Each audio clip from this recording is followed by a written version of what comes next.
in your life like a historic season at a SEC school that normally doesn't have them, and then your coach leaves you in the middle of the night for the hotter chick at the bar. This is the Educated Ignorance Podcast on the For Frequency's Sake Podcast Network. And unlike Lane Kiffin, we're not going to leave you when we're 11-1 and we're on the doorstep of history. We're going to stick with you until the end here on this podcast. My name is Joe Winkle. We are on the For Frequency's Sake Podcast Network, presented by Ryan Ellison Tattoo and Derm Remodeling. And joining me as always is my good friend Nick Brinks. Hello, my friend.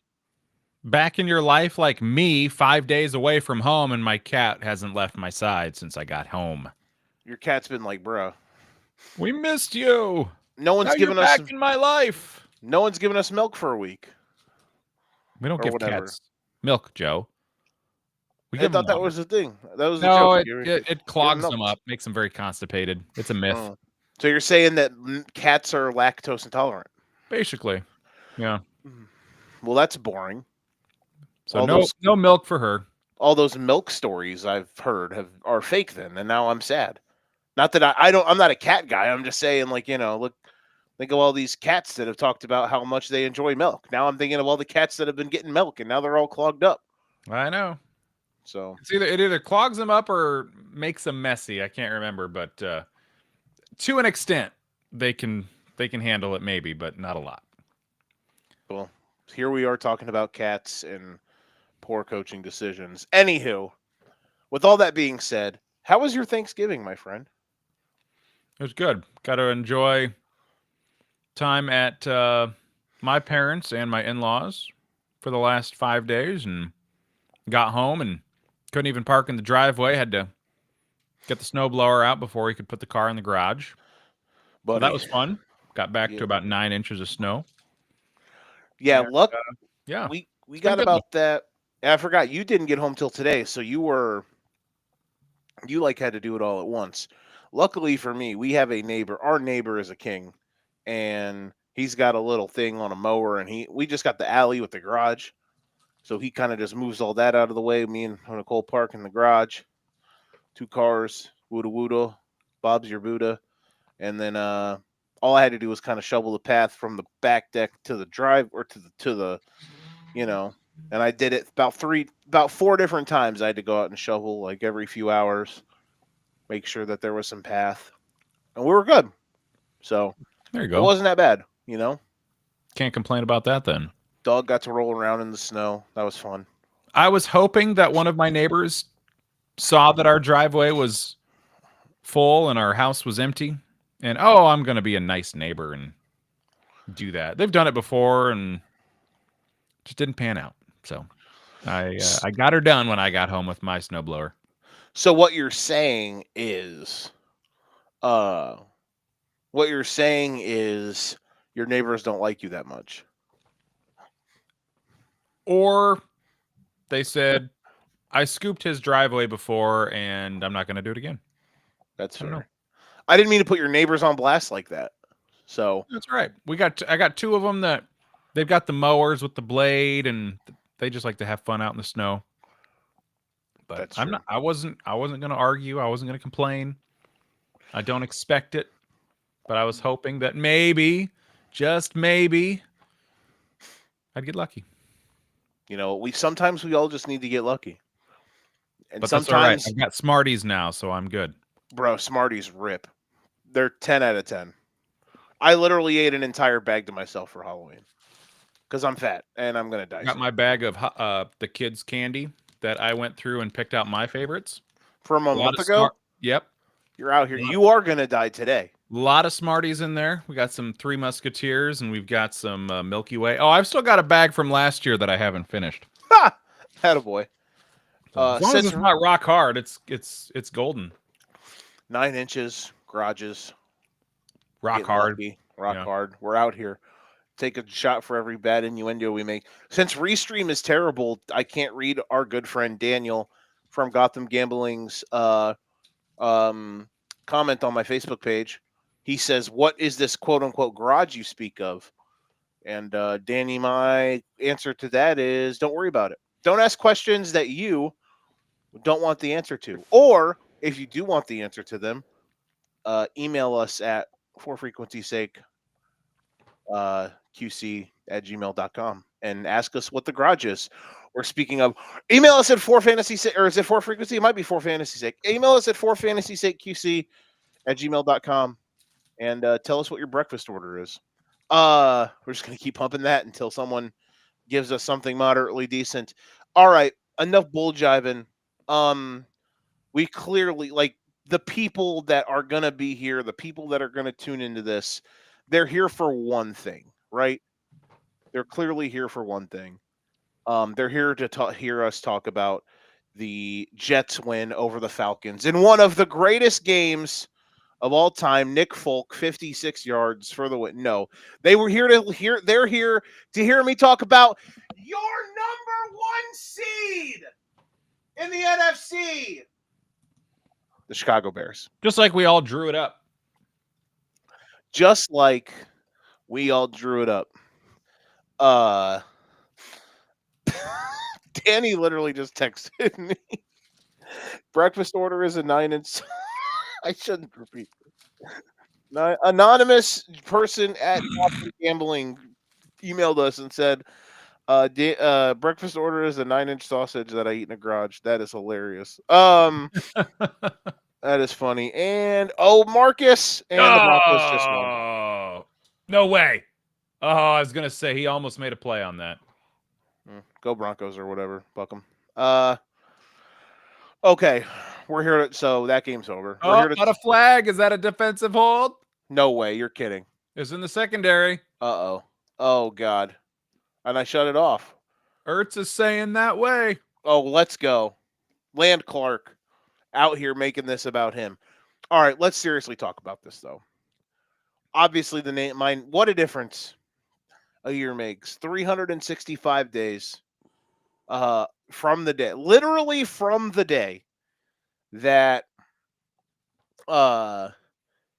literally 365 days from the day that the Chicago Bears fired Matt Eberflus because he let the game clock run out on Thanksgiving in front of God and everybody, and they lost by 3. And when they were in pseudo field goal range, they had a timeout left, and he let the last half minute burn out. No called timeout, nothing.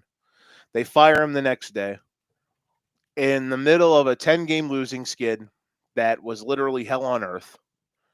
A year after that, the Chicago Bears go into the house of the defending Super Bowl. I'm saying this sentence for the first time out loud. They went in a year after they fired their coach and literally embarrassed themselves on national television. They went into the house of the defending Super Bowl champion and kicked their ass for 3 hours. That is not hyperbole. That is not me overselling it. The Chicago Bears, the MFN Chicago Bears, who everyone has said is a paper tiger, who everyone has said is fake, they're not good, they're not for real, blah, blah, blah. They only beat bad teams. The MFN Chicago Bears walked into the crib of the team who hoisted the Lombardi Trophy. They hoisted the silver football on the silver tee looking thing. Don't really know what you would call that, but it's a silver football on something. They hoisted that trophy back 9 months ago, and they beat them from pillar to post for 180 plus minutes of real time. They ran for almost 300 yards. The Bears offensive line that everybody said was not good enough. Everyone clowned on their signings. Took easily the best defensive line in the league. Oh, that's shitty. And ragdolled them all game. And now the Bears, after a loss that we'll talk about eventually by the Rams, sit here today when in an hour and 6 minutes in the Midwest, it will be December 1st. The Chicago Bears are going to be the 1 seed in the NFC. I don't really know how to explain it. I don't know how to feel. It is a lot. Nick, it's by far the biggest win of the weekend. Unless you think otherwise. Am I crazy? Your opinions on this? I know I'm the Bears fan. We will get to my thoughts clearly. I've given some of them already. But your thoughts on one of the wow, they get it right back. Holy shit. They did. Holy shit, this game turned into some craziness. Oh man. Your thoughts on one of the biggest stories in the league, honestly, right now. Like, it has to be. The Bears smoked the Eagles on Friday night. Nick, the floor is yours for opening statements. For now, they're at the top of the heap. We will find out next week just how comfortable they are at the top of the heap. They could be the 5 seed next week. They could remain the 1 seed. A lot riding on that Packers game for them next week. But no, that was a fantastic performance. I actually didn't watch a minute of that game because we were in the middle of driving from my in-laws to my parents, and I assumed the game was on Netflix, so I didn't even look it up, but it was on Prime apparently, and I could have watched it once we got to my parents. But I was following on my ESPN app just to see how fantasy implications and things like that were going, and I thought I think the first time I opened it, I was like, "Oh, holy shit. They can't stop the run. They can't stop the run, and they are well, I think the first time I looked, they had like 220 rushing yards and 9 points or whatever it was. I'm like, what? Okay, how do you not have more points? But then by the end of the game, they were in good shape. They put that one away late, but a statement win for them for sure. Because as you said, the Bears have a good record, but what's on the resume outside of sub 500 teams for the most part? So this was a huge win for them. I don't know. As I've watched the Eagles the last couple months, they also have a good record, but I don't like this. I don't feel like they are as good as their record shows, and it doesn't matter in that sense. But for the Bears, that's a quality win. It doesn't matter what I think the Eagles are. They are a good team. They won the Super Bowl, and that is a top shelf grade A quality win for the Bears, and they can do it again next week. Packers are right up there. It'll be fun. I think people that know you and watch, nothing beats the world is falling, the sky is falling Bears takes. But you know what? Now we get the Bears. Oh, Zach, you got to catch that. Christ. We get a, heaven on earth take from Joe today. Bro, I had to text DJ and tell him to come on here to do a Chiefs rant because there'd be too much happiness on the show. I was thinking about this yesterday. Like, what do I do? Like, I'm used to screaming. I broke Bob Ross. Like, you broke Bob Ross. How'd you do that? I broke Bob Ross in week 1 on the Monday Night Show. He got chucked across the room because J.J. McCarthy, who's like one of the worst quarterbacks in the entire NFL, had a Linsanity run in the 4th quarter against my dumbass team. Then they lost by 30 in week 2. And since then, they have won 9 of 10. And they beat the shit out of the defending champs on their home field on Black Friday. And you know what it was? So obviously, like, listen, coaching matters. We talked, how many times have we talked that? And even, what I've said over the stretch, like, this year so far for the Bears, it's found money. This is like an emotional free roll year because, like, we're enjoying the process. Even us Bears fans aren't sitting here thinking, yeah, bro, the Bears are going to win the Super Bowl. But what Friday was, no matter what the season ends with for them, Friday was validation. Friday was proof of concept. Friday was everything that the Bears could have imagined, everything the fan base could have imagined, everything that we thought this team and organization and the game plan and the styling and the coaching and everything could have been. All of those things that they could have done, everything that they could have put together. Friday was those fruits being rewarded of labor, or however you want to put it. All of those things came to fruition in one day, in one venue, in one absolute thorough ass beating. And I understand that with about 2 minutes left in the third quarter, the Eagles were inside the 10 and the Bears forced a turnover in a 10-9 game. Hold pause, because the Commanders are about to go for 2 in the win. Never mind. Back to my point. I understand that the game, it was 10-9. The Eagles were about to take the lead, and the Bears took it away, and then they never looked back. I understand that.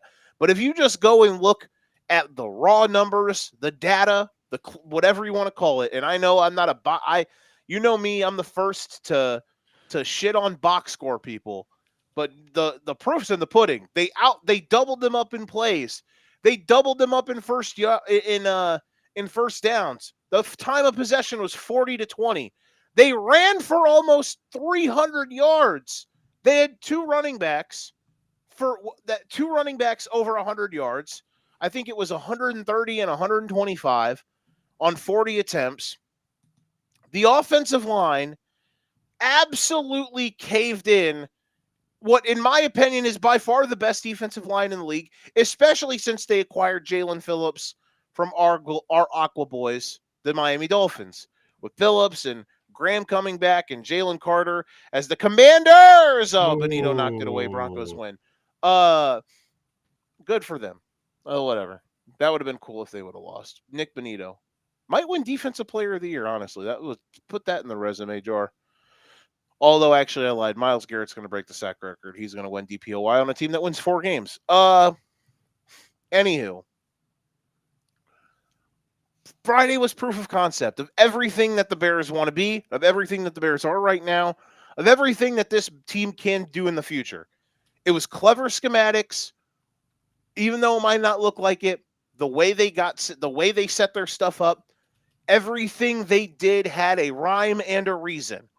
The certain runs that they're calling, the certain personnel that they're using, the certain players they're using it with. The touchdown pass from Caleb, it's a bunch of paper cuts, and then whenever, second and medium in the red zone in a 1-score game, what do? You go and you cut an artery with a play action touchdown shot, ball game.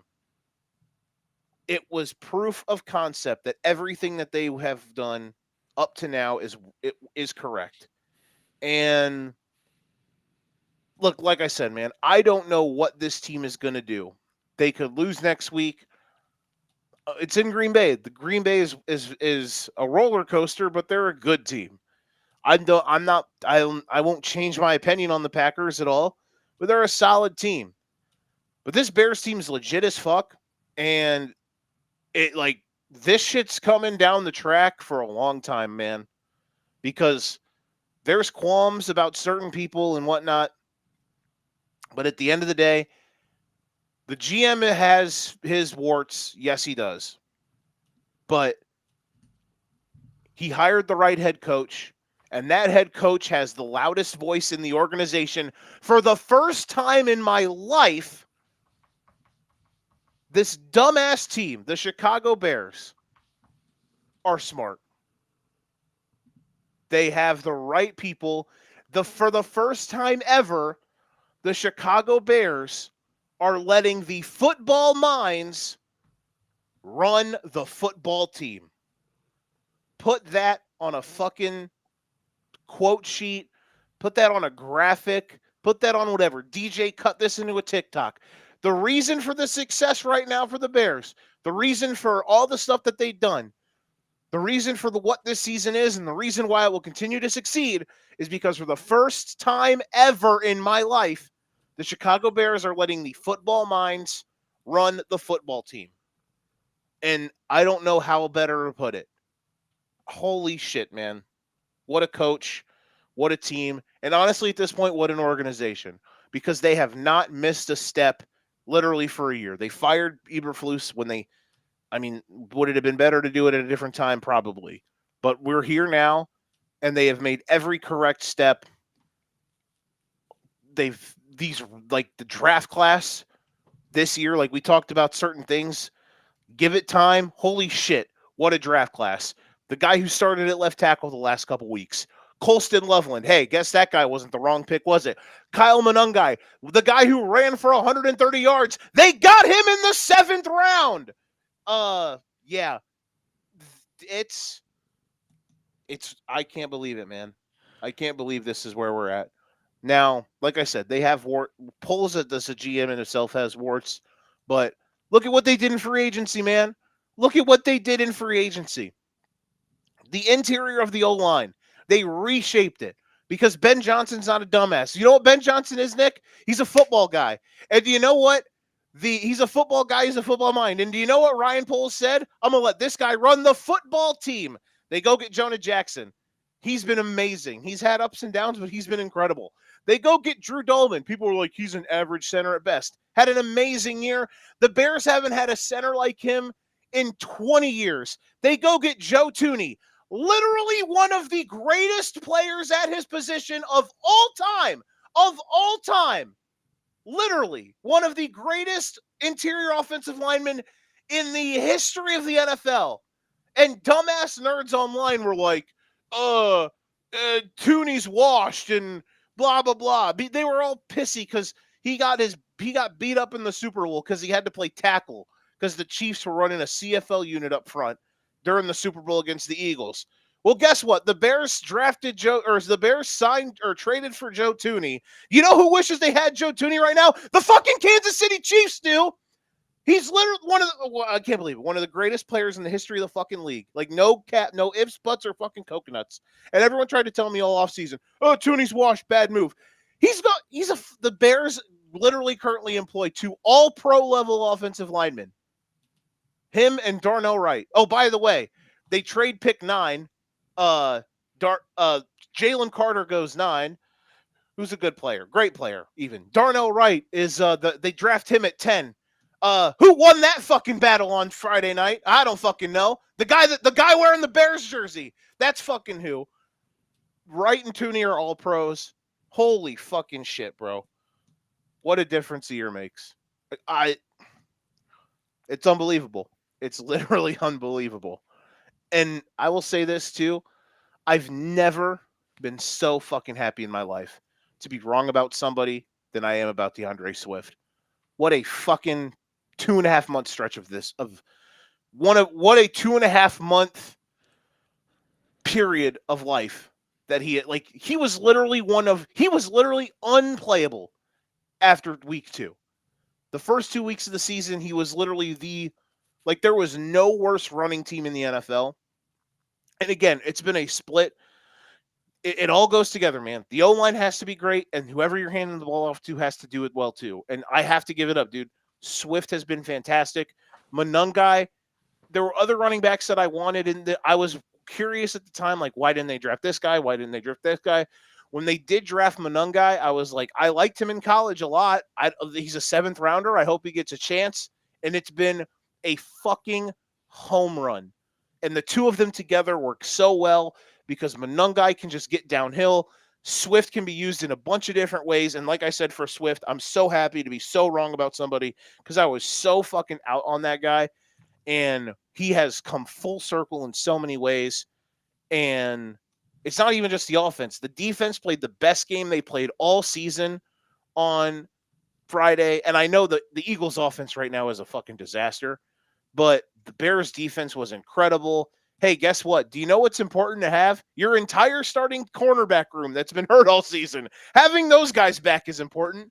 And look at what they did against the Steelers, where they literally were missing both corners and 5 linebackers, and they're patching it together. Dennis Allen is, they've made every right move for a year, and I've just waited for this for so long, and goddamn, seeing that on Friday was cool. And this is where we're at now, man. They're in the conversation. it's not a they're one of the teams, like them and the Patriots are kind of the same thing. They're in the conversation right now. Those are your 2-1 seeds. Weird how important coaching is, right? Who are the two most important coaching hires in the offseason? Mike Vrabel and Ben Johnson. It's going to be December in 51 minutes. Who are the 1 seeds right now in the NFL? Weird. Crazy. Whomst would have thunk coaching is important. But, yeah, man. Like, both of those teams are the 1 seeds. They're playing with house money because it's not just this year. Like, those are 2 teams that are going to be here for a long fucking time. And I'm so excited, bro. I can't. I look in the mirror and I say, this is my life. I can't believe it. It's so much fun. I can't believe this. I'm going to be the pin to the balloon. My favorite stat right now with the Bears, 9-3 with a +6 point differential. You've scored 313. You've given up 307. That gives me 20. What is it? Was it the Vikings last year or a few years ago when they were, they had such a good record, but their couple losses were just blowouts, so it really screwed everything up. But yeah, that's just an interesting statistic. You're the 1 seed with a +6 point differential, whereas the Patriots are almost +100.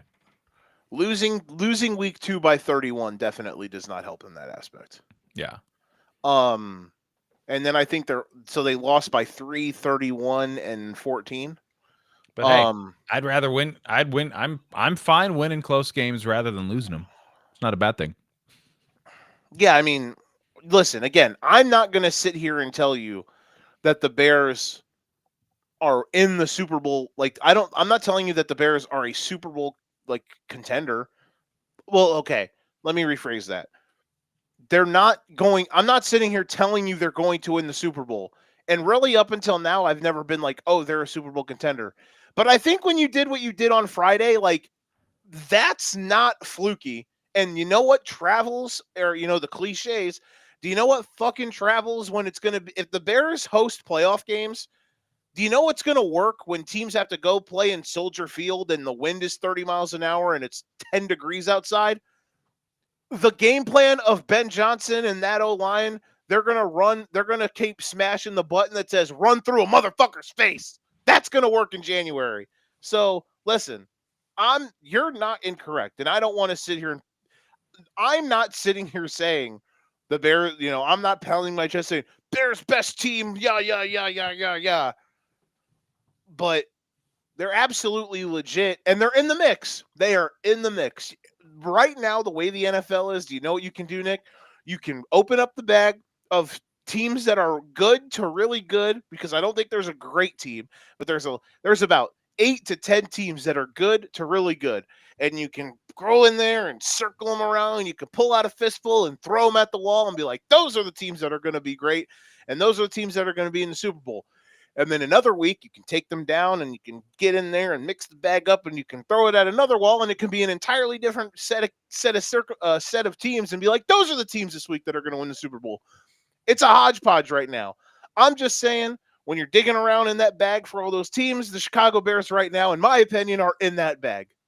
That's where I'm at with them. But all in all, like, I slept like a motherfucking baby on Friday night. Tears in my eyes at some points. I couldn't believe it. I can't believe this is my life.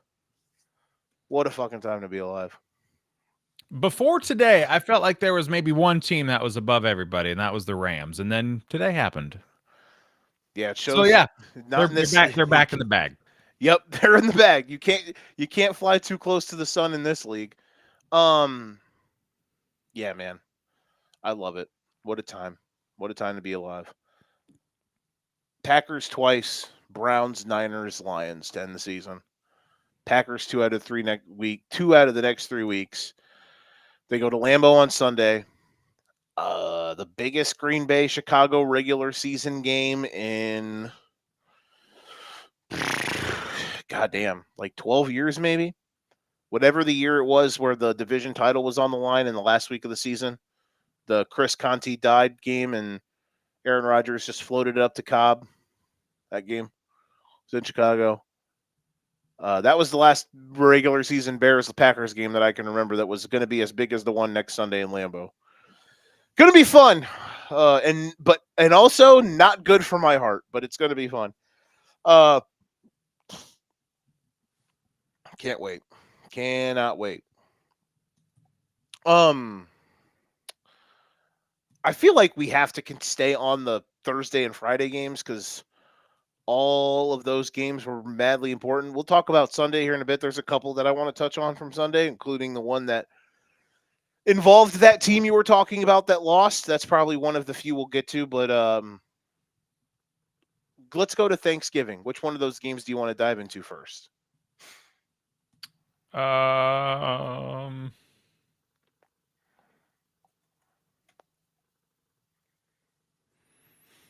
Cowboys, Chiefs. Okay, let me ask. Of the three, that to me felt like the biggest statement. In which direction? For the both sides, really. A statement affirming or, to the negative, depending on the side.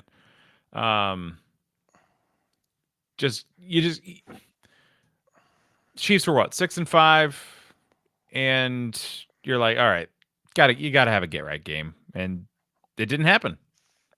And for the Cowboys, they've got slim chances to make the playoffs, but they helped their odds, played really well. That defense isn't the laughing stock they were early in the season. They've certainly gotten better.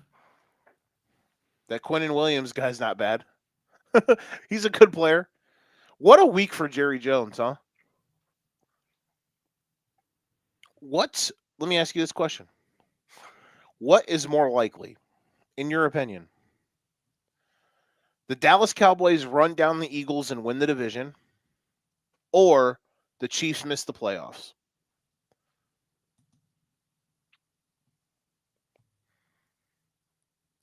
Only one of. All right, one happens out of the two. Gun to your head. The Cowboys hawk down Philly and win the division. Got it. Which pretty much, as long as they finish with the same amount of wins, they'll get the tiebreaker because they have the tie. So both teams end up winning 10 games. The Cowboys will win the division at 10-6-1. And they granted, that would also cause other, right? That would they've split. Oh, they've already. Now, split. Granted, that would mean Dallas has to. That means Philadelphia has to go like what? What would that be? 2-4 to end the season. 2-3 to end the season. Which would but hey, just saying. So Dallas hawks down the Eagles and wins the NFC East, or the Chiefs miss the playoffs entirely. What is more likely to you?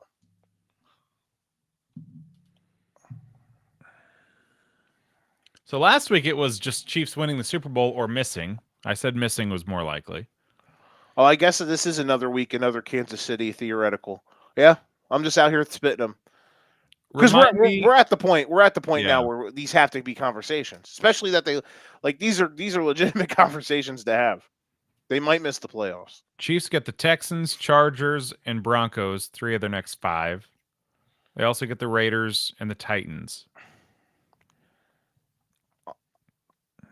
While you're thinking, I'm at the point right now, if they lose next Sunday, I don't see a path for them getting in.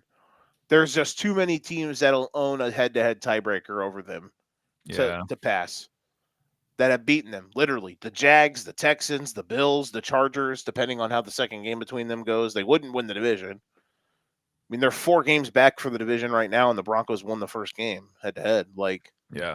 If they lost to Houston next Sunday night, which is a hell of a game, by the way, next week has some bangers.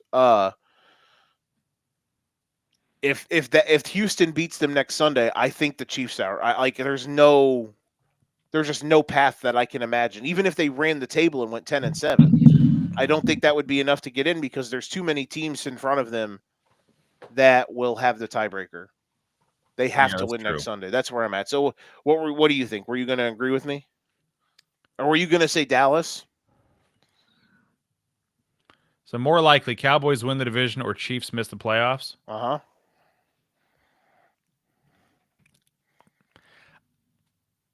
I feel like it's got to be the Chiefs missing. While the Cowboys, I feel like the Cowboys are they're obviously trending up.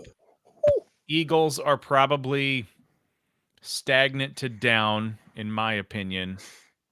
Certainly not impossible, but then you look at the Chiefs, they're certainly not trending up either. That matchup next week with the Texans, all of a sudden, they're starting to get hot. Mm-hmm. Have they won 4 in a row? 4 in a row now.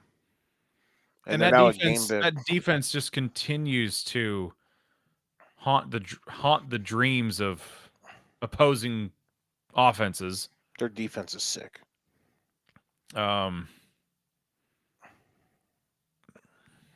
Yeah, if you struggle, I mean, you put up 28 against Dallas, but it's like Texans, you're probably not going to put up more than 17 on them. The way that they're playing, that wouldn't it be crazy? You know, we're not even to hardly December, and the Chiefs are on life support. But the way who hosts that game next week? Texans or Chiefs? It's in KC. Okay, so they'll probably win, but I mean, maybe you would assume, you'd think, but it'll probably be some weird late shenanigans. I'm sure it'll be close till the end. It is December and 39 minutes, and the Kansas City Chiefs are plus money to make the playoffs. How plus is it now? 106. It's still plus 106. Yeah, that means like they're favored to miss. They're minus 135 to miss the playoffs. The team who was Super Bowl favorites 7 days ago, 2 weeks ago, a few weeks ago, we were laughing like they're 5-4 and they're Super Bowl favorites. Yeah, they are. Yeah, they're now plus. The Ravens have better Super Bowl odds than them right now, which is funny. Yeah, they minus 135 to miss the playoffs. I would say it's more likely Dallas runs down the Eagles because I think Dallas. I think the Eagles. There's a world where they kind of fall apart a little bit. Now the problem is the Eagles. The Eagles' schedule down the stretch is literally Cupcake City. Like they go to the Chargers, who are a disaster right now. I mean, granted they won, but Herbert broke his left hand, though he's probably going to be able to play next week. Everything indicates he will. Then they play the Raiders, Commanders. They go to Buffalo, and then they play the Commanders again. Like, I mean, if they don't go 3-2 at least, then there's an issue. But regardless, I do want to comment on this. Dak was incredible. George Pickens, like he's going to be an all-pro at this point.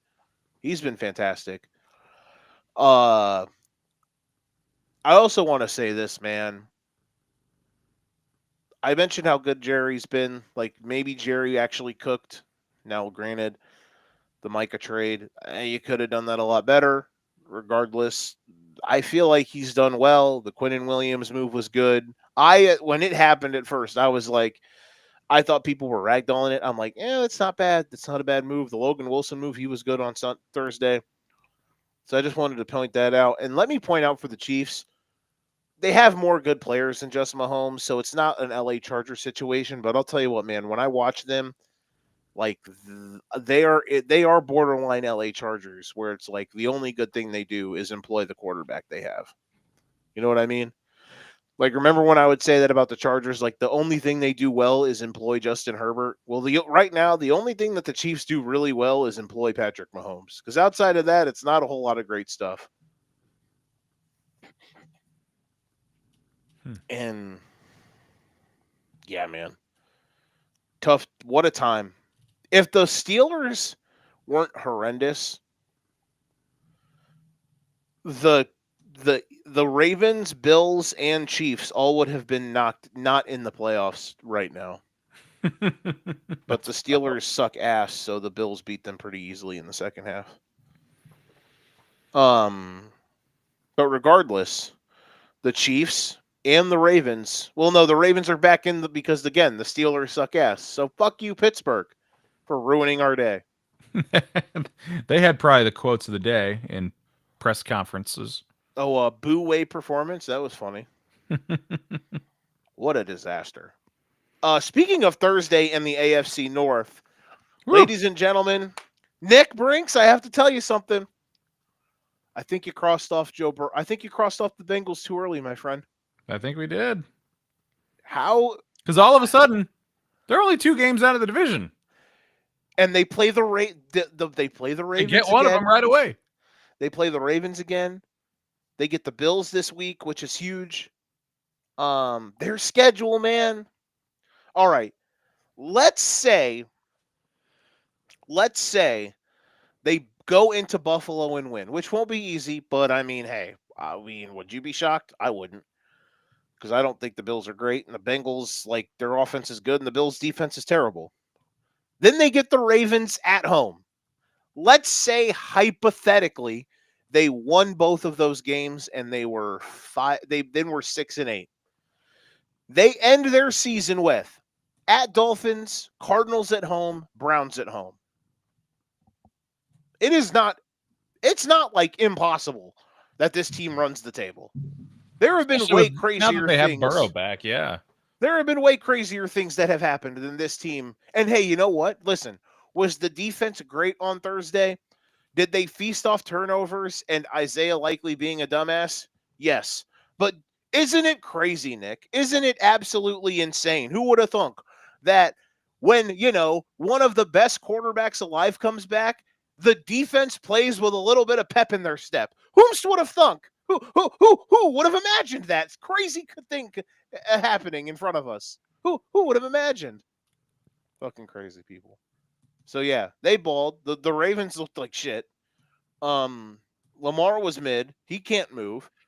Like, it's no slam dunk that this Ravens team, they're 6-6, and and again, the Steelers are terrible right now. But it's still the Steelers. Here are the Ravens' final 5 games. No cupcakes, folks. Steelers, Bengals, Patriots, Packers, Steelers. Not fun. So, yeah, the Bengals are alive as shit. The AFC North, baby. We crossed the Bengals off too early.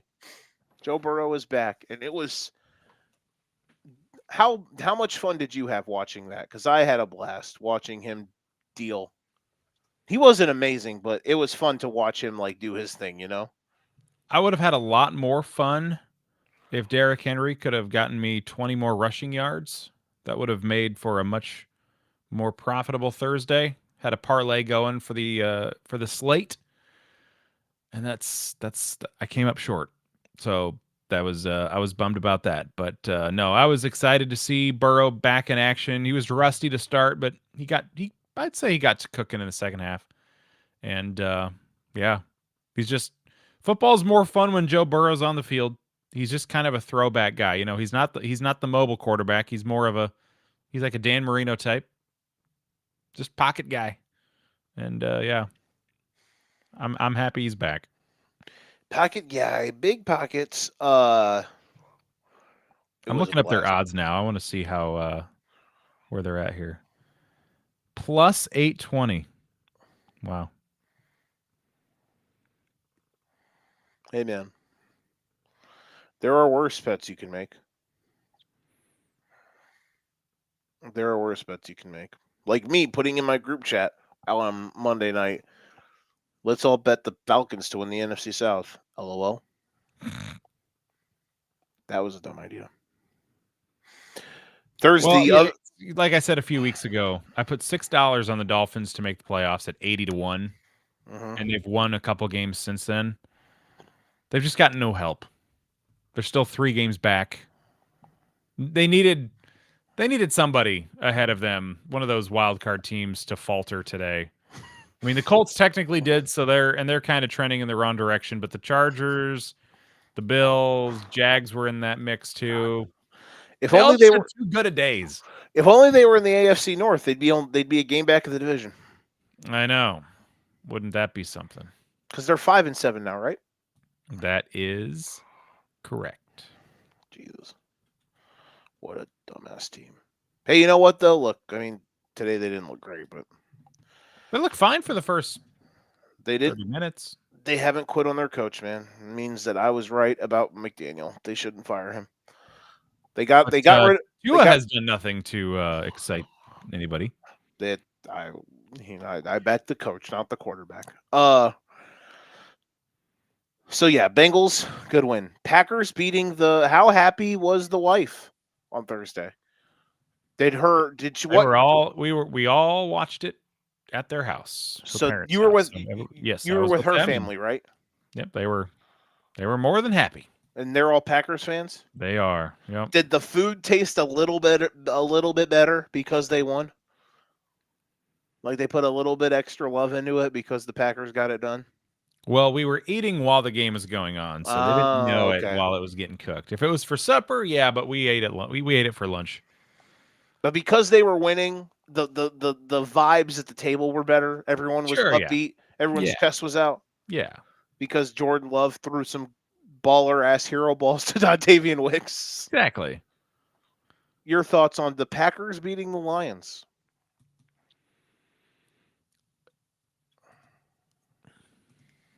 Let's see. Now I gotta refresh my memory. Lions are in trouble, buddy. Yeah, they're struggling here. I remember the Lions went for it on a lot of fourth downs, and they didn't get a lot of them, and that really screwed them up. And the Packers went for theirs, and they converted theirs. Yeah. So and then you know I think now I'm remembering too, to seal the game, up a touchdown, I guess. You they had a chance to either punt it or go for it on fourth down, and it's like, man, you're showing it's Randy Marsh coming out there with the big balls right in front of Randy Marsh with the big balls. It's like, hey Dan, you're not the only cowboy in town. It was good for the Packers to have that moment. LaFleur called a good game, and they were able to win it. And now it sets up the game next week. I am very intrigued to see, what I'm very intrigued for next Sunday, man. That game's going to be fascinating. I thought Green Bay played really well. I thought Micah Parsons wrecked the game. The Lions are so beat up. The Lions aren't going to make the playoffs, man. It's not looking great. They play Dallas next Thursday. Again, next week's slate from Thursday through Monday is amazing. Ooh, that's the Thursday night game this week? Uh-huh. Ooh, that should be fun. They play Dallas. They go to the Rams. They host the Steelers, to the Vikings, who they lost to at home, and then they play the Bears in week 18. I don't think they're going to make the playoffs because the Niners just won't stop winning. Yeah.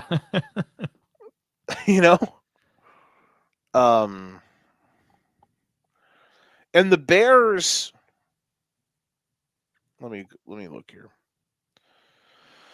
The Bears are going to get to, at least 10 wins. They're going to, knock on wood, they're going to beat the Browns. They'll probably split with Green Bay at worst. I said this to my friend. If the Bears split with Green Bay and beat the Lions, they're going to win the division. That's kind of where I'm at with the Bears right now. But, the Lions are in trouble. They need San Francisco to start losing games. They can't rely on the NFC North teams, and now they've got swept by the Packers. They'll definitely be at least a 3 to 4 point dog in Chicago in week 18, easily. They never play well there anyway. And by that time, just think where the teams are going to be at. Unless the playoffs are decided for certain teams, then obviously it's going to be a little bit different.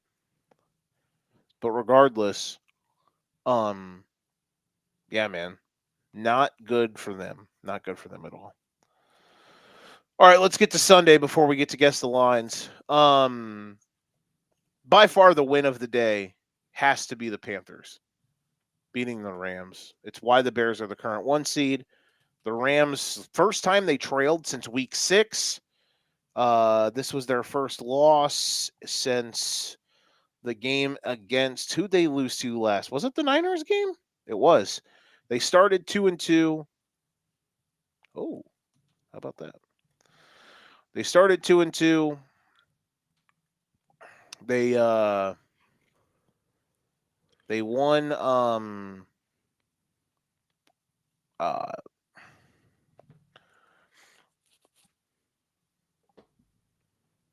sorry, my brain just died.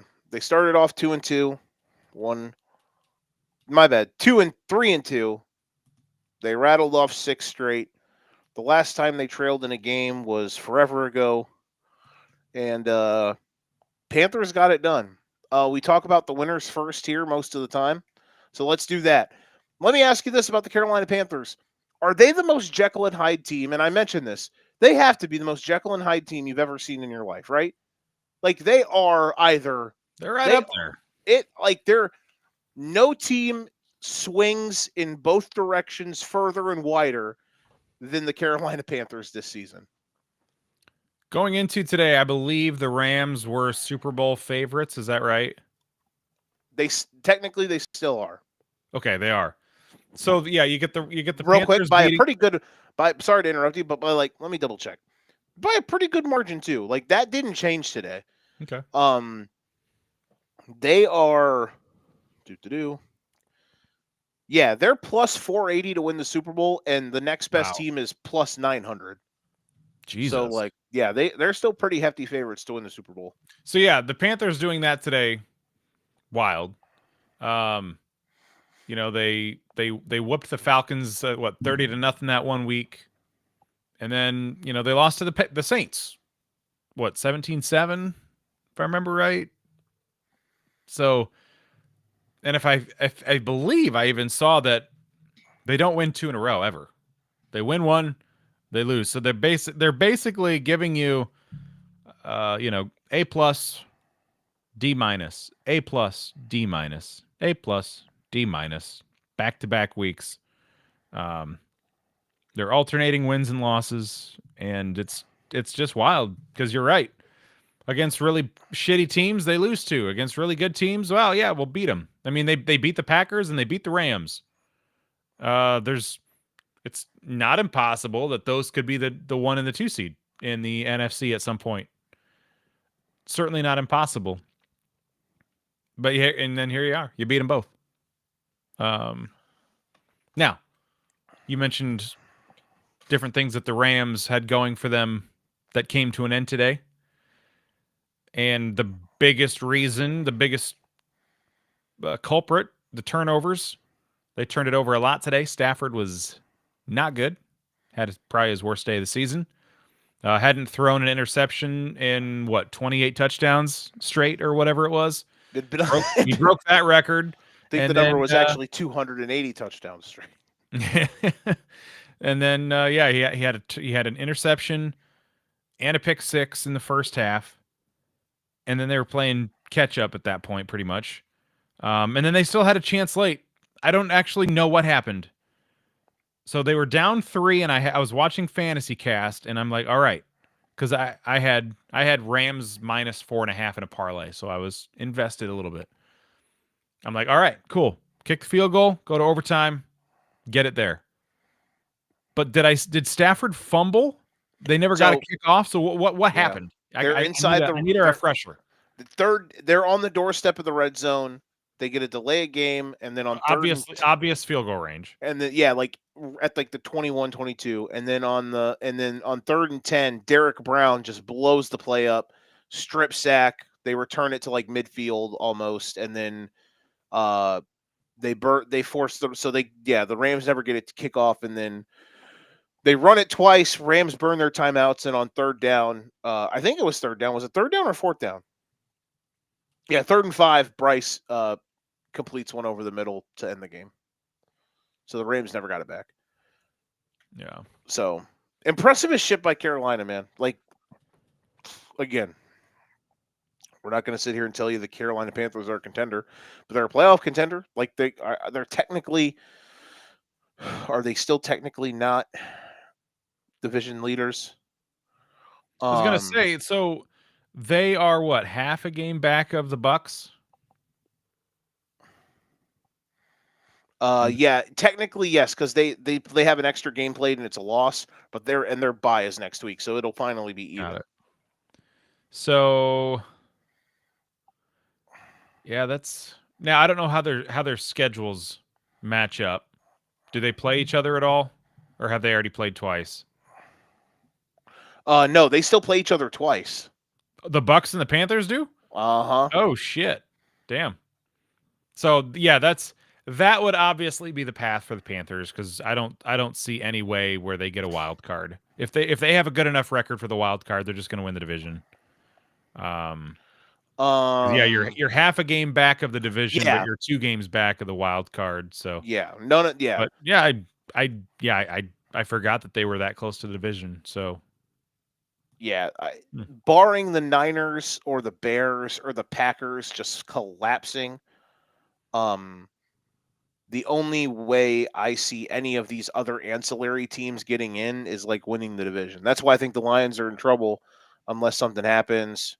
and if you say who has the best chance of collapsing, Bucks, Seahawks, Packers, 49ers, I'm probably saying Bucks. Oh, like yeah. Like to take a wild card spot away from one of those 3 or to pass the Bucks, like I feel the odds are better that the Bucks can fall apart more than those others.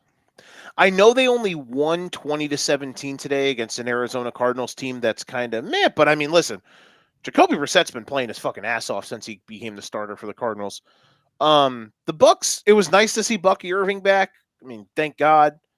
The Bucks looked good today, all things considered. I think listen, I'm not going to sit here and parade my takes all the time. I'll pat my back when I was right, but don't you think what I said last week made sense about how them getting blown out when they did last week to the Rams kind of felt like they were due for that to happen? Like the Bucks were kind of teetering on an edge with the injuries and certain things happening. It felt like they were due to just look absolutely terrible in a game like that, and they did. And today they kind of was back to the normal, back to their median range. Median range? You get what I'm. Back to their middle ground. Does that make sense? Mm-hmm. So, like, I think the Bucks they're not like broken, but yeah. So the Bucks, looking at the NFC South picture, like I think we can all say the Rams are going to be fine. Like we're not worried about the Rams at all. Sometimes sometimes weird things happen in the NFL. Like, yes, were they a 10.5 point favorite and lost outright? Yes. However, it's on the road and the Panthers are a weird team, right? So we can both agree LA's fine. No issues with them still being the Super Bowl favorites by a good margin. You agree with that? I think so, because if it wasn't for the turnovers, they probably win that game. Because they would have at least had 3 points on the last fumble.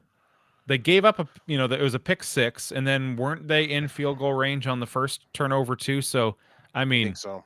That's a huge swing in a 3-point game.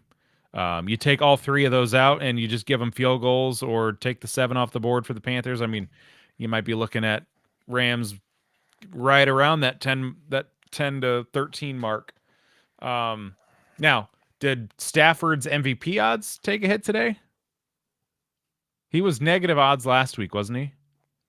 He was. Let me look that up. A lot of it's going to depend on if Drake May plays amazing tomorrow. I was going to say, with Stafford and the Colts not doing well today, and Jackson Smith and Jigba, I'd seen he had snuck into the MVP odds. He was up on the top of the sheet. Whoa! Did Drake May's odds get way better by default just because he hasn't played yet, or what do you see in here? Stafford, you're about to know. Stafford went from minus something to plus 110. Okay, so still the favorite. Okay, so he's the favorite. May is second. The next closest is 10-1. It's Jordan Love, and then Dak at 16-1. So Taylor has completely fallen off the radar. Yeah. And then Josh Allen at 25-1. What a time to be alive. Guess who the fuck is sixth in MVP odds at 40-1? Oh boy, sixth. I got to look at the teams here to see who jumps out at me. My laugh should absolutely give it away. Trevor Lawrence? No. No. No. Mahomes? Still no. No? He's seventh Okay. at Okay. 60-1. Sixth. He should not be in the MVP discussion. But he's there because his team is good. Okay, don't ruin it for me. I'm not. Sam Darnold? Nope. No. What was Jackson Smith and Jigba? He is 75-1. Oh damn! What did I see? He was like, did he jump up to fourth last week? He might have. Him and Jonathan Taylor right now are tied at -110 for OPOY. Okay. Miles Garrett is -1,500 to win Defensive Player of the Year. Oh shit. Do you give up? Oh, Caleb Williams? It's absolutely Oh, it's Jesus. Caleb No, Williams. God. And Jesus. I don't agree. I would give don't it to agree. Kyle Monangai before Caleb Williams. And I think Caleb's been great. Like maybe not great, but Caleb's had a good year. Caleb's fine. Like I love Caleb to death. I don't think Caleb should be sixth in MVP voting. Or in MVP odds. I don't think that should be. I think that's a little too much. I made the joke today in my group chat that Joe Tooney should be top. Joe Tooney should win MVP. I said, "Fuck it, give it to him." You know, he finished like top 10 in Player of the Year voting last year or 2 years ago. Unbelievable. Whoever gave him those votes is a king, and he should get them now. Again, I cannot believe that the team that I cheer for, the NFL team, Nick, that I cheer for, has two all-pro level offensive linemen, and it's amazing. So, Caleb is sixth in MVP voting, which is hilarious. I mean, 2,700 yards, 17-5. I mean, hey, I get it. He's having a bad year, and his numbers are really good. I'm curious, just for shits and giggles, what NFL stats? Where is he in passing? 9th in passing. Probably buried in touchdowns. Tied for 14th in touchdowns. Thrown 5 picks. Yeah, I mean, listen again. I'm never going to sit here and say he should be in MVP discussions. I thought it was funny though. Regardless, the Bucs and the Panthers. Here is who they end their seasons with. Hold on one second.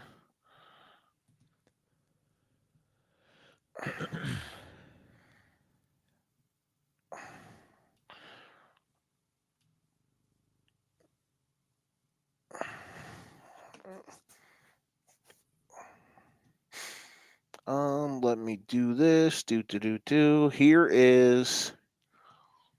I'm trying to pull it up here. Bucs and the Panthers. So the Bucs end with Saints, Falcons, Panthers, Dolphins, Panthers, which I mean that it is a very, very soft landing. Panthers end with Saints, Falcons, Bucs. Hold on, shit. Hold on. Yeah, there we go. Panthers. Here we go. Sorry. They end with Saints.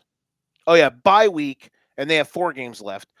Saints, Bucs, Seahawks, Bucs. So, but they go to New Orleans. They already lost to New Orleans. They've been bad on the road. So I don't know, man. Like, I definitely think the Bucs are the right side for the NFC South. It's just good on Carolina, man. Like, if they go 9-8 and they miss out on a game, they miss out by a game, they're 7-6 right now. If they go 2-2 to end the year, and they miss out by a game, and they miss the playoffs, but by whatever, like they lose out on the division by a game, and they lose out on the wild card by a game or two. It's not a bad season for them, man. It's just not. Like, they have taken massive steps for. They could lose out, and it would still be an incredibly successful season. It's had some weird moments, but it's had some it's been good. And people are going to go crazy about whether or not they should pick up Bryce Young's 5th-year option. Here's what I would do. I would pick up his 5th year, or you can just not, but regardless, whatever you do, maybe you bring in somebody better than Andy Dalton as a backup if you really have questions about Bryce Young. Because that's the thing, man. He has his good moments, but then he has his, oh my God, these are terrible moments. So, but regardless, man, this is an amazing season for the Panthers, and good for them to kind of figure life out, because they were where the Titans are right now a year ago. The depths of hell, the depths of the depths of hell. Although we saw flashes at the end of the year that kind of foreshadowed this potential this year, and here it is. Bingo. So good for them. And I'm really happy for them. As I keep joking, we both won the trade. Let me back up. The Broncos won. They're 10-2. They keep winning dumb games. Congratulations to the Broncos. The Houston Texans are a game back of the Indianapolis Colts. Nick Brinks, I have a hot take. What's the hot take? The Indianapolis Colts are missing the playoffs. It seems to be crashing. They end with, buddy, hold on tight. And I hate turning shows into schedule shows or whatever, going through who they play. But we're at that point of the year where it's okay to do that. Wouldn't you agree? They have 5 games remaining, Nick. Here are those 5 games. They travel to Jacksonville next Sunday, which will be for the division lead. Then they go to Seattle. Then they host the Niners. They host the Jags. And to end the season, they go to Houston. I don't know how many of those games they're going to be favored in, but it ain't going to be many. And I just think that they're missing the playoffs. If you told me the Colts finished 9-8, even though they're 8-4, I wouldn't be shocked. I just wouldn't.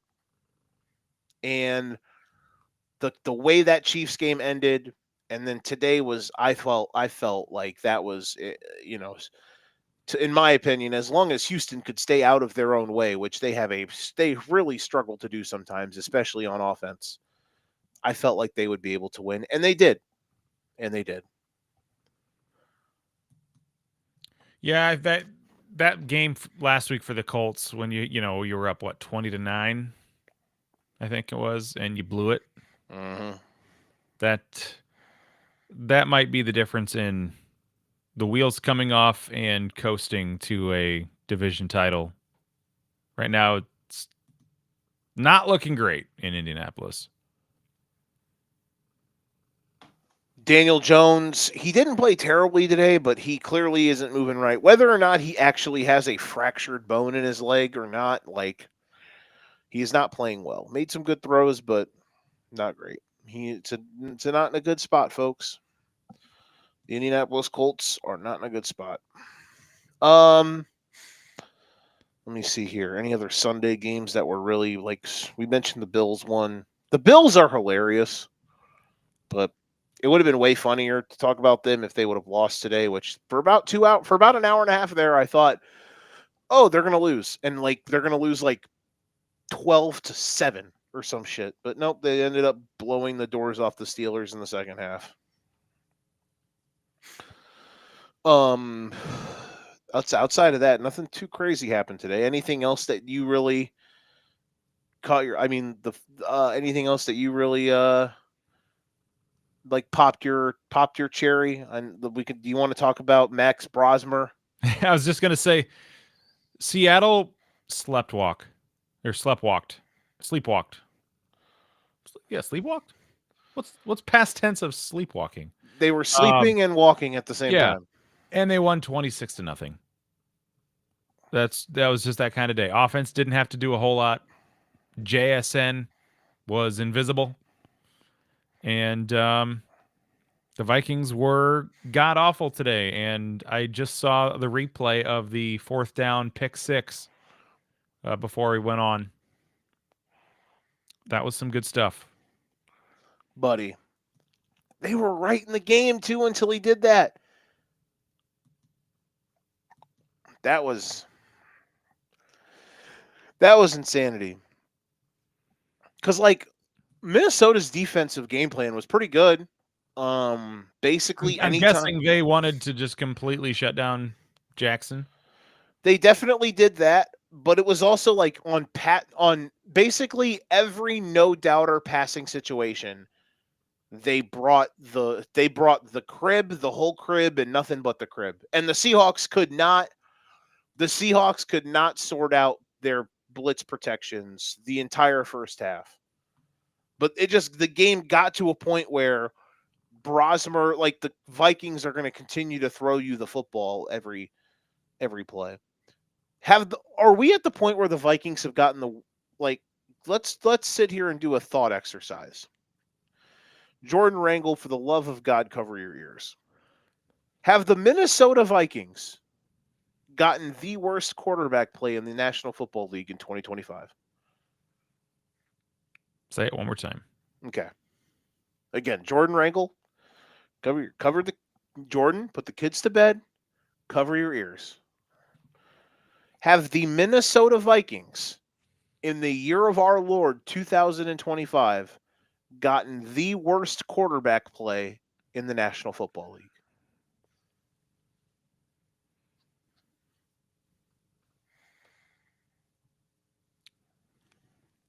I feel like at least the last few weeks it's been a headline every week. I don't know, is the fact that they've gotten it from 3 different guys is not like Carson Wentz set the world on fire. I know. That's the crazy part. I guess it was Carson Wentz the high point or the second half of week 1. I think that was the high point, and everything else has been. I mean, you got somebody like Justin Jefferson. If you can make it to the NFL as a quarterback, but you still can't get the ball in his general vicinity, you don't got it. Nightmare fuel, man. Nightmare fuel. I'm very curious. Like, who's the starting quarterback for them next year?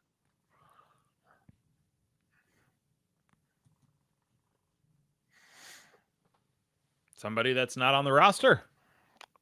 Has to, like, there's no way they can run this back. I mean, what a shame. Maybe with an off season to work, maybe JJ can still come back. But actually, do you know who the Vikings should go sign? Kirk Cousins. Huh? Kirk Cousins. I mean, would be funny. Do you know who they should go sign? They should go sign Jameis Winston. Oh, hell yeah. Jameis with KOC, bro. Now, maybe Jameis does too much reckless shit that KOC would even. But I mean, it's going to be better than this, right? Has to be better than this. Like, I can only imagine he's, like, losing his mind right now thinking, bro, what the fuck? Yeah. Like, KOC is sitting on the plane ride home like, I got Sam Darnold to 14-3, and this is the fucking route we took. What the fuck's wrong? I'm going to kill myself. Like, that's what KOC is thinking right now. I wanted to see Darnold come in there and just, like, 350 yards, 4 touchdowns today. Just didn't need to do it. It would have been the cooler outcome than like just blindfolding your way to a 26-0 win when no one looks great. It would have been a lot cooler than that. Like Darnold having the performance he did against Washington on the Sunday night game. Remember that about a month ago when he started like 16 for 16 and threw for 1 billion touchdowns. That would have been cooler. Jags and Niners won in blowouts. Shedeur Sanders played okay. He's going to get the start next week. The Niners just keep fucking finding ways to win. Not that the Niners aren't the Broncos. So, the Broncos are how do they keep winning? The Niners, it's like they're like Their defense is starting. Like, they're going to call you and me up eventually to play defense for them because that's how injured they are. But they keep winning. Good on them. The Niners end their season. Titans, they have a bye, and then Titans, Colts, Bears, Seahawks. I think the Niners are making the playoffs. I mean, listen, what an unbelievable job by Shanahan, bro. Unbelievable job by Shanahan. Robert Saleh should get as many assistant coaching.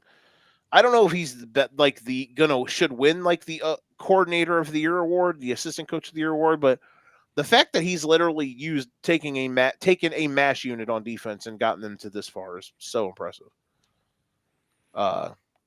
Good on them. Let's see. Anything else? Do. All right, you ready to get some lines? Let's do it.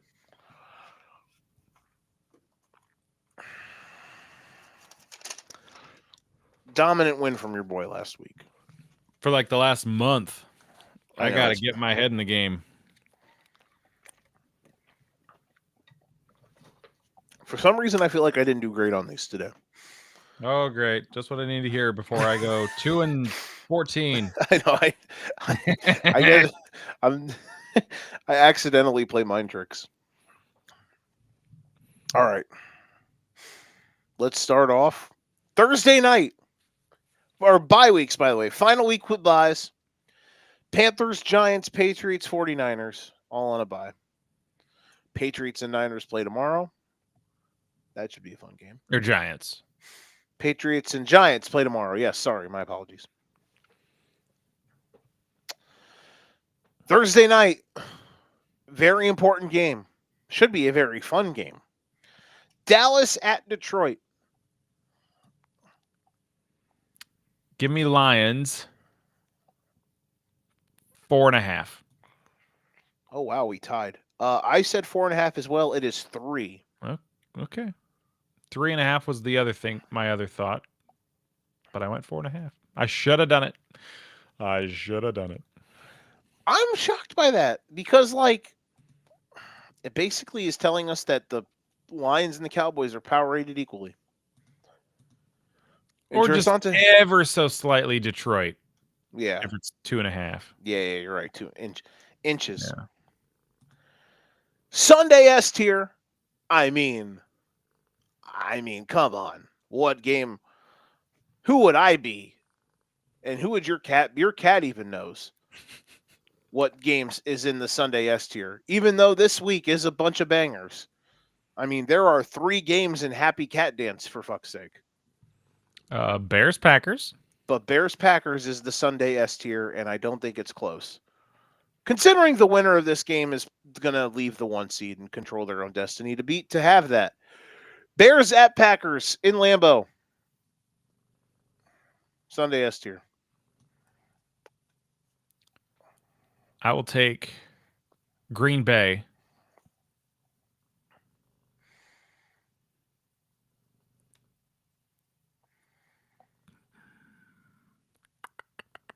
Five and a half. Nailed it. It is 5.5. I said 3.5. So I'm shocked. This line is slightly disrespectful. However, it's already moved a point. It opened at 6.5. Holy moly. And it has moved a point in favor of the Bears, which well the Bears were what, 7-point dogs to the Eagles on Friday? And won by 9 and beat the fuck out of them. Yeah. So I figured it would come down, but I thought they'll still this is divisional shit and they'll keep them. I'll say this. If the Bears can win, I think we will have seen the last of the very underrated lines for Chicago. I think people will be like, oh, maybe they are actually kind of legit. Maybe not like, starting to become a road favorite or anything like that, but 7 points as an underdog when you were, they went into yesterday, it was Friday as the 2 or the 3 seed, didn't they? They were tied for the 2 seed with Philly, yeah. Yeah. I think that's That's a slap in the face when you're a touchdown dog. So I don't think if they beat the Packers, I don't think they will be an underdog by more than 3 points the rest of the year. I agree. Without looking at schedules to know if that's completely off base or not. So let's see here.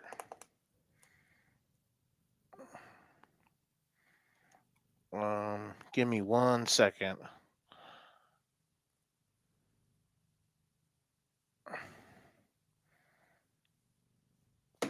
Sorry. Next up, Happy Cat Dance. No, I agree, and that line is going to continue to move down. I think it'll probably get. It's at 5.5. Went from 6.5 to 5.5. It'll float in the Vegas zone. It will float in the Vegas zone.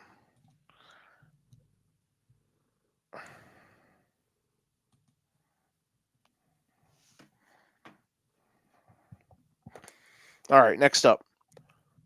Happy Cat Dance. Another game that is for a divisional lead. There are 3 games on Sunday that the winner if that is for first place in the division. This is number 2. Pittsburgh at Baltimore. That's why it's in Happy Cat Dance, even though I think both of these teams are mid AF. But hey, you're playing for a divisional lead. You earn your spot in the Happy Cat Dance tier.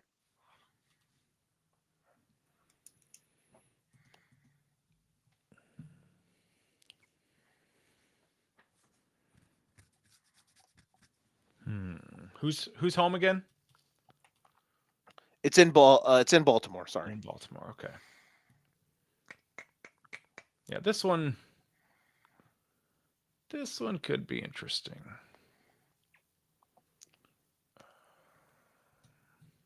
Ravens, Steelers. Steelers are reelers. They are reeling. They are falling over their ass right now. And the Ravens, I mean, they had a 5-game winning streak going into Thursday? 4 games, something like that? They had won 5 in a row. Yeah. Started 1-5. They won 5 in a row, and then Cincinnati handed it to them. And not many of them were that impressive. Bad opponents, beating them. You know, it was less surprising seeing them get blown out by the Bengals like they did. Like that. But I will take the Ravens here, and I'm going to give them a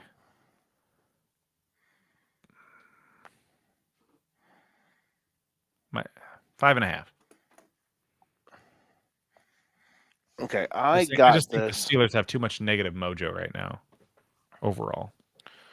That in Baltimore is a Vegas darling. Yeah. I got this. It was I said 6.5. It is 6.5. Okay. I'm glad it was higher at least.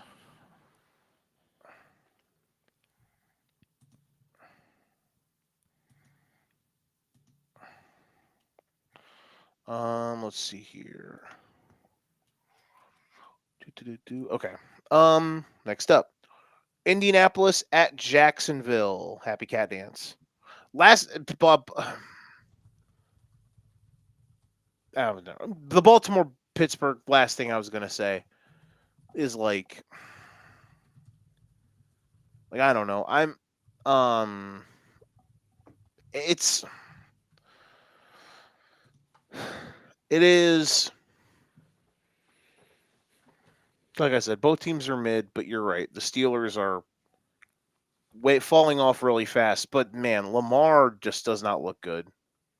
Oh, he was. I don't know. He was awful. I felt like on Thursday, or if not awful, he was not good at all.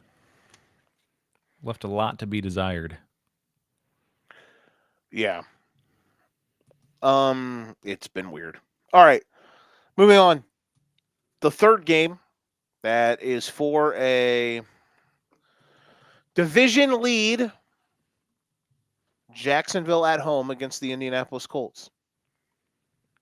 Couple teams trending in opposite directions. The Jags are 7 days away from them leading the AFC South. They'd be the 3 seed, I think, at 9-4. They have the 3 right now. Oh yeah, so wow, they own the tiebreakers with Indy. Mm-hmm. So they would own it. They'd be in sole possession, and we'd all be waking up the next day going, "What the fuck? that really? The Jags are about to win 11 games?" But here we are, folks. The Jags, they're kind of weird.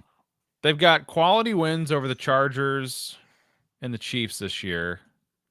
I mean, they butt whooped the Chargers. But then they eked out wins over the Raiders, got stomped by the Rams. Just a weird, it's kind of weird. Went to overtime with the Cardinals last week. But they've got enough going for them right now. At home, Jags, Colts. Let's go 2.5 Jags.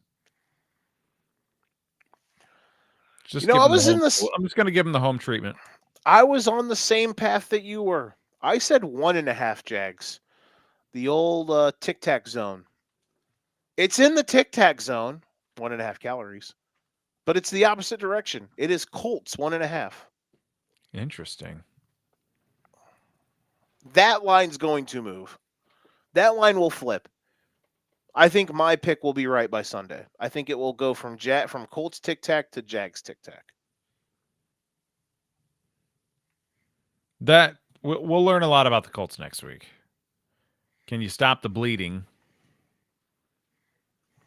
And the Jags, can you be for real? Can you put up or shut up? You handled the Titans. Can you do it in a meaningful divisional game? Yeah, their defense has been up and down. Can they stop Jonathan Taylor? Feels like if the Colts are going to win, it's a big Jonathan Taylor game. Next up, Happy Cat Dance. I mean, anytime you can get 2 of the top 5 quarterbacks in the league going at it, man, it's on the Happy Cat Dance. I don't care what the records are. It's Joe Burrow and Josh Allen. It is the Bengals at the Bills. Bills at home. Bengals trying to keep their playoff hopes alive. A win for the Bengals, absolutely huge here. Loss by the Bills opens some doors for some others in the wild card hunt, like KC. They need some of these teams to lose. But we'll take the Bills at home. 4.5. I probably should have gone higher, but I'll stick with it. Not terrible. I said Buffalo -6. It is Buffalo -5.5. As soon as I said 4.5, I was like, I think I should have gone 5.5. But alas. All right, 3 to 1 to 1. Somehow I am leading. Mid but still watchable. 3 games in this. Some of these I'm stretching.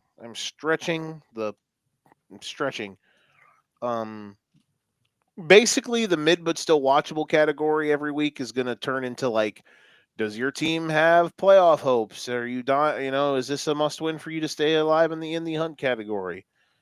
Or it's like, or is it certain teams are just no bona fide poop-fecta games. These are not. Anyhow, mid but still watchable. Seattle versus Atlanta in Atlanta. Seattle on the road. Let's see. Was Seattle at home or away today? I can't remember. They were at home. Look at the Falcons. Give me Seattle. 8.5. We tied. No. I lied. You win. Seattle. You said 8.5. That is correct. I said 7.5. Nice. Good job. Kirk Cousins against that defense. Good luck, bud. Next up, mid but still watchable. Again, this is a stretch, but sometimes you got to do what you got to do. Jets at home against the Dolphins. Hey, I mean the Jets. They've won what 3 of their last 5, if I'm not mistaken, or is it longer than that? Let's It's see something like here. that. Yeah, you're right. They were beat 0-7. They're 3-2 in their last 5. the Bengals, lost. Dolphins win this game. They're still alive, baby. Hey, my 80-1 ticket's hanging on. Odds got down to 55-1 a couple weeks ago. It's back at 80-1 today. They just haven't gotten any help.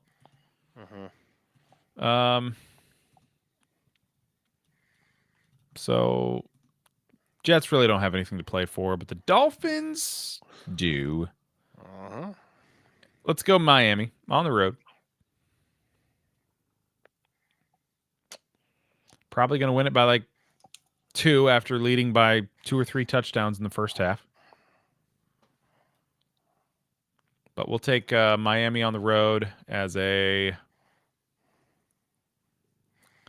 Let's see. They were 4.5 today at home. Dolphins 2.5.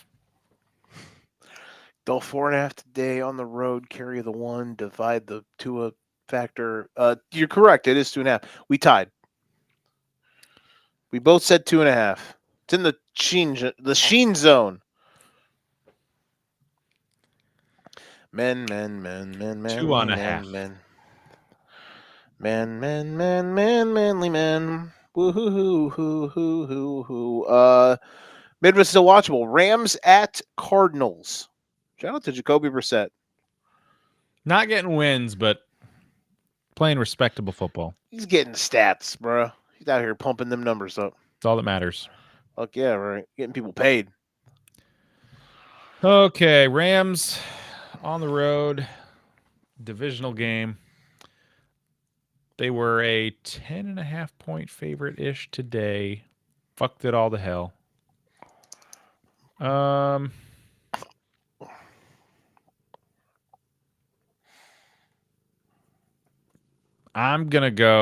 just gonna Panthers are better than the Cardinals, but divisional can be weird, so I'm not gonna move it. I'm just gonna stick with 10.5 Rams. I got this. I said 8.5. It is 7.5. Wow. So they give the Cardinals a lot more love than the Panthers. I think the loss has to do with it. I think going on the road in division has to do with it. Yeah. Yeah, Panthers were so weird too, but so I get it. You know. Jurassic Park poop meme. This game should have its own category. This is going to be the most toxic discourse. Oh dear God, I see it. For a game that involves 2 teams that are combined 4 and 1,000. But it is Cam Ward and the Tennessee Titans against Shedeur Sanders and the Cleveland Browns. And by God, by golly, this game is going to ruin someone's Twitter timeline. Can they both be underdogs?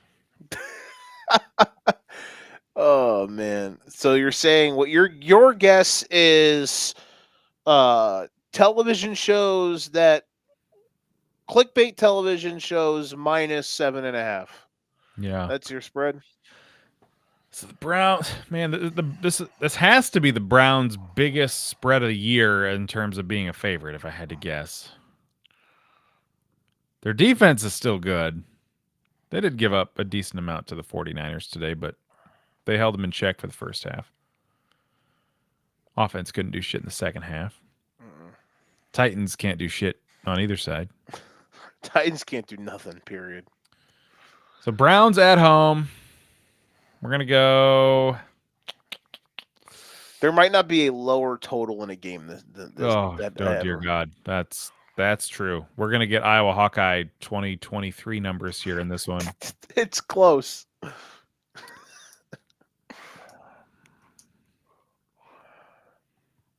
going to go Browns 4.5. Nice. We tied. I said 2.5. It is 3.5. Well, I'm glad I didn't go 5.5. Guess what the total is? 34.5. You almost 33.5. Good job. Damn. Yeah, that game, man. Good God. Jurassic Park poop meme. Commanders at Vikings.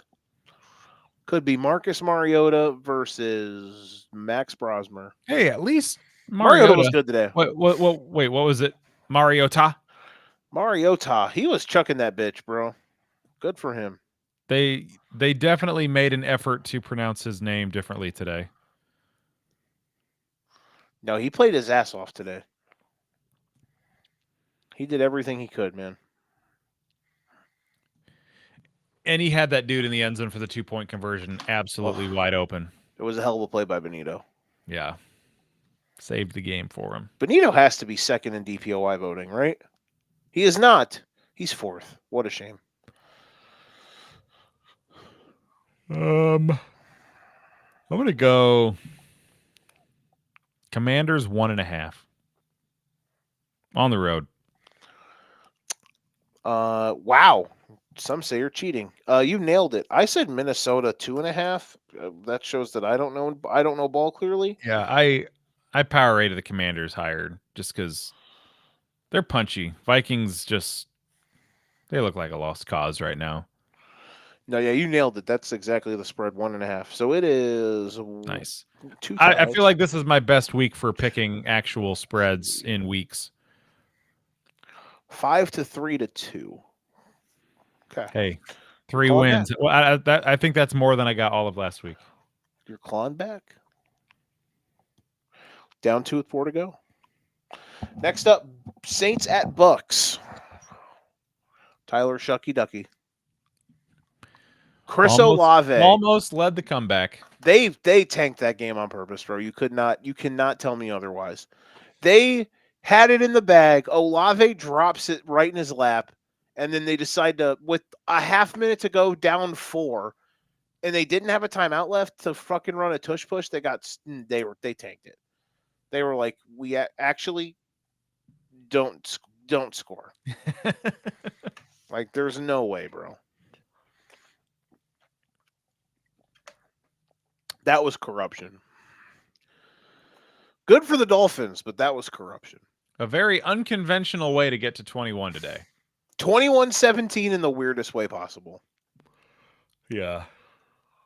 Was it just 1 touchdown, 4 field goals, and a pick 2? Yeah. That was. God. Tua's Not good. We need a new quarterback. Correct. Tua for Kyler. Who says no? Now the Cardinals say no. Tua for... Give me Jameis. I'll take Jameis next year. Dude, Jameis with Screw it. McDaniel would be sick, bro. It'd be fucking I would take it. It'd be so sick. Tua for Tyson Bagent. Who says no? The Bears. Tua for Gino. Who says no? I think Miami. I'd kill him if they said no, bro. I'd kill for Gino. I don't care. Really? That he regressed. Yes. Remember, he was the guy I said I wanted last year. I would cry if the Dolphins got Gino. He's been bad this year, but there's still something left in him. Gino, my guy. Give me Bucks 6.5. Nah, 7.5. 7.5. Final answer. Survey says. Yes. Locking those lyrics. Locking them in. You're cheating. It is 7.5. You're cheating. We're tied. No, we're not tied. You're down 1 still. Yeah. As soon as it came out of my mouth, I'm like, no. You got to go higher. All right. Next up, Denver versus Gino and the Raiders. And Denver is on the road. Is that right? Correct. There it is. Broncos on the road. They're inevitably going to win by 3. Yeah. Max. I saw a graphic earlier. Their win streak is up to what, 9 now? Something like that? Yes, turn that 6 upside down. It is a 9 now. 7 of those 9 have been by 3 or fewer points. Yeah, what are they against the spread? Let's find out. The I would Broncos imagine not great. Certainly didn't cover tonight. 5-6. All right. Broncos on the road. Give me 5.5.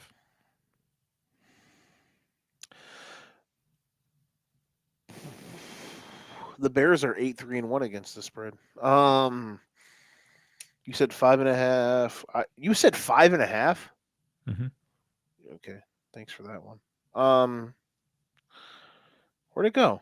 Is it super high? Oh wow, no, we tied. Wow, how the hell did that just happen?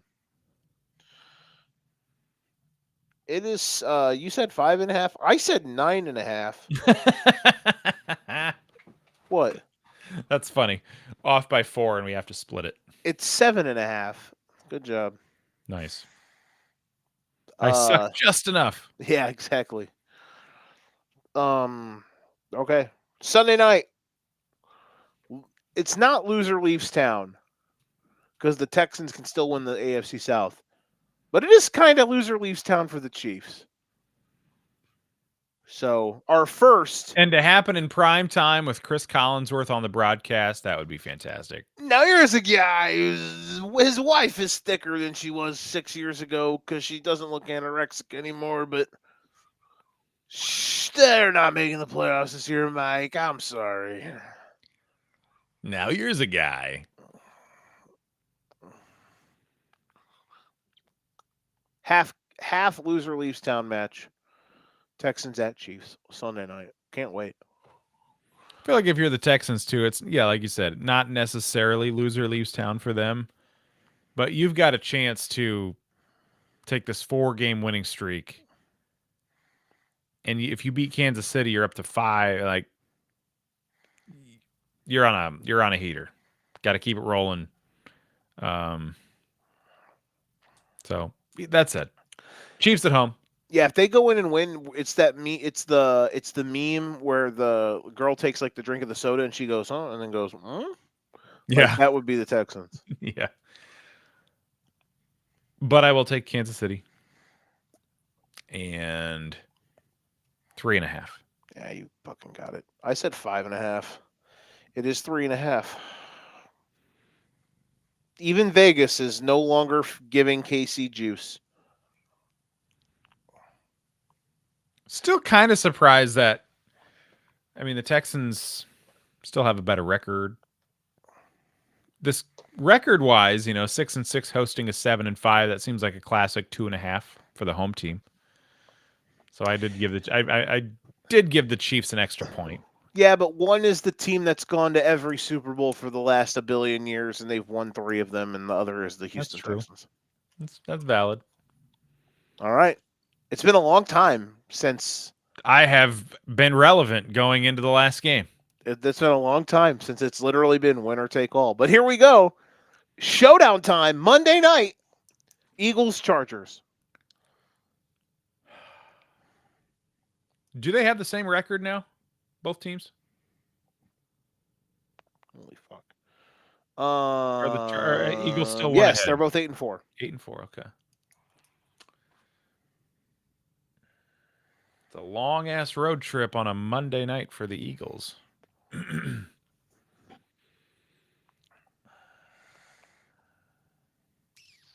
Damn. This one's tough.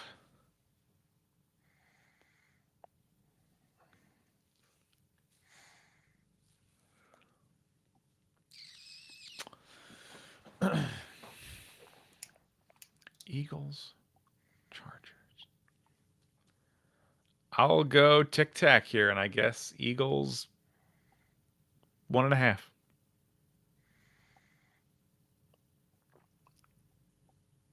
Let's see. Do I win this? Oh my God, we split it again. No! That's so funny. So here's the thing.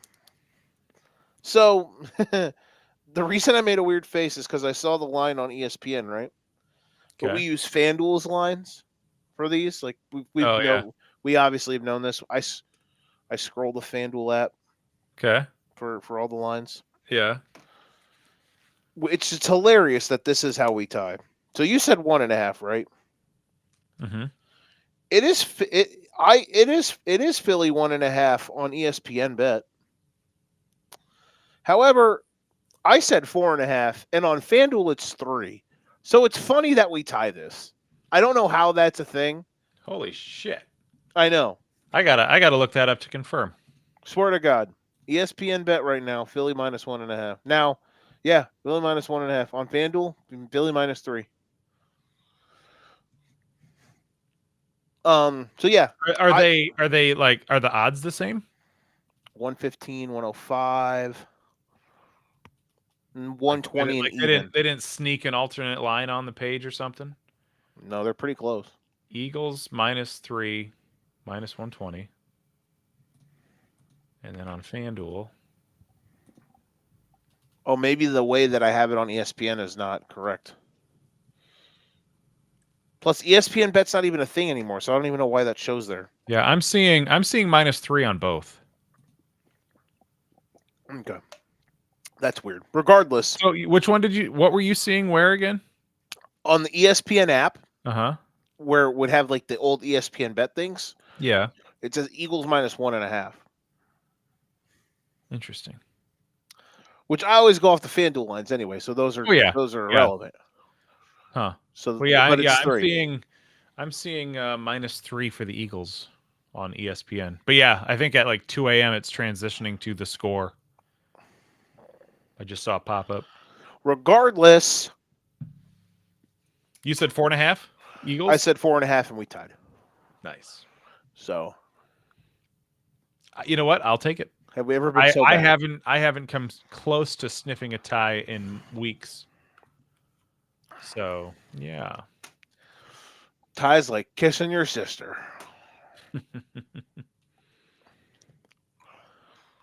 What was the best thing you ate over the weekend? Oh, the best thing I ate.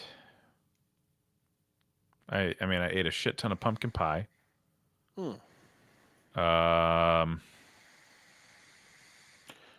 I love me some taco salad and curly roni salad. Wait. Some what? Taco salad and macaroni salad or Okay. curly roni salad. I never heard of curly roni salad. Yeah, it's basically just different noodles. I think it's more of the spiral noodles instead of macaroni, Ooh. little rainbow looking things. See, I've had the spiral pasta salad, but that's different than like. Yeah, this I don't even know what's all in it. This is more of a sweet.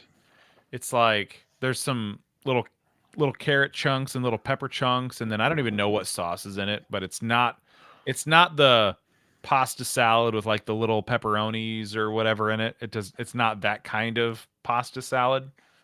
But yeah, I don't like. I don't even know. I should figure out what is the dressing or what makes up the substance in curly roni or macaroni salad that I like, because there's also macaroni salad that's more of like, you know, more of a potato salad type of twang or tang. This is just it's a sweet. The pasta salad that I like is the colored rotini or the color spiral noodles. Yep. That's got like all the shit in it with the cheese and the tangy sauce, like that shit. Oh yeah, like the little square chunks of cheese. Yeah, buddy. Oh yeah, that's pretty good too. That shit rips. Did you are you a turkey guy? Yeah, I'm good with turkey. There was a mixture of turkey and ham throughout the weekend. I'm not a big ham guy, so I'm a traditionalist. I made stuffing for the first time myself, aka dressing. For all those cultured folks who Nice. don't like it when I call it stuffing or whatever, you know. I outdid myself. I was proud. I did really good. Huh? Nice. So I was proud of myself. So we're out here. Food was good. Family was good. And the Bears are the NFC 1 seed. How about it? Not too shabby. God bless America. We will be back next Sunday. There's a world that exists where apparently you might join the you might be on the next weekend warm-up episode because Danny wants to do a Christmas movie draft. Ooh. That's what he's been asking you about. Okay. That makes Yeah. sense. Oh. Ooh. Yeah, I got some favorites. Okay. Okay. Nice. Yeah, I'd be down for that. So, yeah, we record that late at nights on Thursdays. So, Okay. there you go. You're going to come join the party. Looking forward to it. So, we're going to have that soon. Other than that, we all did great. Nick, you did good. Good seeing you. Happy weekend holiday. Well, good. I'm happy for your cats that you're home. Yep, now she's climbing onto my lap. She's been hanging out the whole time. She's been our guest. Shout out to the cat. Thank you, Lauren. And that's going to do it. We are, as always, sponsored by our good friends from Ryan Allison Tattoo and Durham Remodeling. Thank you for all of us for hanging out. This has been the Educated Ignorance Podcast. If you ain't got your game, you best pass the sticks. Nick, thank you very much, my friend. Basketball starts for me this week. There you go. I started this weekend, and we're off and running. A new season's upon us. We are. We're on the hardwood now, baby. We're out here. All right, y'all. Have a great rest of your week.